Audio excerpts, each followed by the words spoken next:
We live in an amazing community, a community that believes in education and will do what it takes to make sure our young people are going to be ready for the world that they're going to live in. Our schools play a big role in that. Our school facilities play an even more important role. And while our schools were built in the 50s and the 60s and the early 70s, as a community we've continued to redesign those facilities to make sure they're effective for our learning that's going on in the classroom, to make sure that our teachers have the best settings to make sure the learning is occurring for our kids and our kids will be ready for the world they live in. In the fall of 2014, a community task force went deep into the study of looking at our educational needs and our current facilities. And they put together a plan that they presented to the school board to say, this is what we believe needs to occur to make sure our facilities are ready for the 21st century that we're living in. In January of 2015, the school board approved the plan. That plan identified $124.9 million of improvements that we need to take a look at as a school district to make sure we are ready for our future. As you think about it, things are changing at warp speed around us. And in education, it feels like we're always playing catch up. And I think with Edina Public Schools, we've actually stopped the train and we've gotten off of the train and we've really taken a very in-depth look at where education is going and what is most important for our students to know and be able to do after they graduate from Edina High School. For the smaller kids, we'd like to see teachers be able to access the kids and their time in a more flexible way that better meets their needs. For the older kids, they need space to collaborate with one another. The teachers need the ability to recognize what kids are doing and where they need help and to be able to work with them where they are. And our current fixed system just doesn't allow them that kind of access, particularly as we're asking for more and more from our teachers all the time. They need to be able to work more efficiently with our children. Having a safe and secure learning environment is an important part of our educational mission.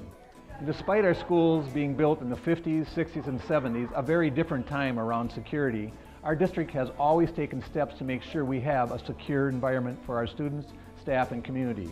This referendum question takes that next step to ensure we continue to place security as a high priority. There's a lot you can do with a well thought out design that's not overbearing or intrusive, and technology that's fairly invisible that provides the students, when they feel safe, they have less to worry about, and it allows the administration to provide for the security, to control flow, to control who comes in and who goes out. Us being involved in doing that, both thinking it through with our perspective and how we would respond, it just meshes well together. Our school district recognizes our buildings are not the newest in the state, and yet we've taken pride and we've been purposeful in making sure the infrastructure of each of our schools is kept at a high standard. We continue to place that as a high priority, and that will be part of the improvement process of this referendum question. The biggest aspect that we're going to be able to address is to provide some artificial turf both at the high school and at the community center that is going to be able to address the overuse on our grass fields and obviously take away that overuse concern. Our fields are heavily used because we do not have the number of fields to accommodate all the different programming options we have at Edina High School and also throughout the district in terms of our programming. We can use artificial turf non-stop. That's going to really enhance the playing conditions for our students and also our student athletes at Edina. As we look to the future, we want to take advantage of all of our learning spaces, both indoor and outdoor. Our outdoor spaces provide great opportunities for students not only to play and exercise, but also in the area of learning. Spaces are not only indoor, they're outdoor places for students to learn. Our transportation facilities also need an update. Our current site is limited. We're limited in how we can store our buses, how we can make sure they're safe, and how we can serve them. We need to look at expanded options to make sure we are able to meet the transportation needs of the next generation of Edina Public Schools. We are in a very dynamic time educationally, a time of opportunity, a time of new ways of students learning and making sure that they are going to be ready for the world they live in. Included in that is how we use space. Space is no longer just a classroom, and while classrooms continue to be an important part of the learning environment, we can take a look at classroom and learning spaces in a very different way.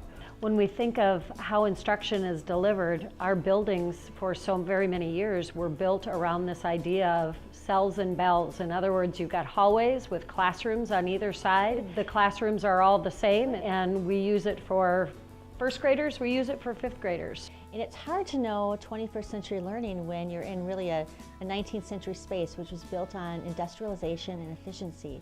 So cells and bells is really that piece that says we don't have a lot of flexibility. We have sort of one model, and this is the way it is, and our space sort of dictates that. Well, I believe that our facilities were built for a different era of education. Now in the 21st century, and now that we're really moving forwards, education has a lot more technology built into it, and also just a lot of the learning models are changing, such as the blended format and the flipped classroom format. So our spaces really need to evolve as education also evolves. Students come to the hub of the school for different reasons. They come for quietly reading. They come to meet with their friends, collaborate. They come to gather information. They come for service here. And providing different spaces here helps us meet the needs of all the students and staff here. One of the things that I'm eager about in the referendum coming up in the opportunity for Edina schools is to sort of break down some barriers and allow kids to be able to collaborate together and to work together and not have a wall between them to do that, either a metaphorical wall or an actual physical wall. The new trends in education are for fab labs and maker spaces, and what that allows for is for students to imagine, to be innovative, to create, design, and actually build and construct things and have choice and flexibility in their learning. It would truly be exciting to have safe, secure, dedicated spaces that all of our students are involved, especially in extracurricular activities, really could take advantage of. It's really hard to move everybody forward if we're working in hallways, working in spaces that just were not designed to accommodate that particular kind of activity or that kind of work. I think one benefit to students and their learning would be just the fact that kids get to be more open and free to move around and find a learning space that's better suited for them at different times during the day. We can do that a little bit in our classrooms with different furniture, but if you have it open, there's just a lot more space. We already see that happening in small ways and in gentle ways throughout our schools.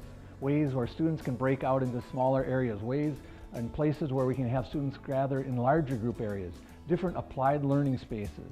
While the classroom will continue to be important, we know we can flex the current space we have in new ways to make sure our students are really getting that applied learning experience, that collaborative opportunities, that individual learning time, and yet they still have the large group and small group spaces.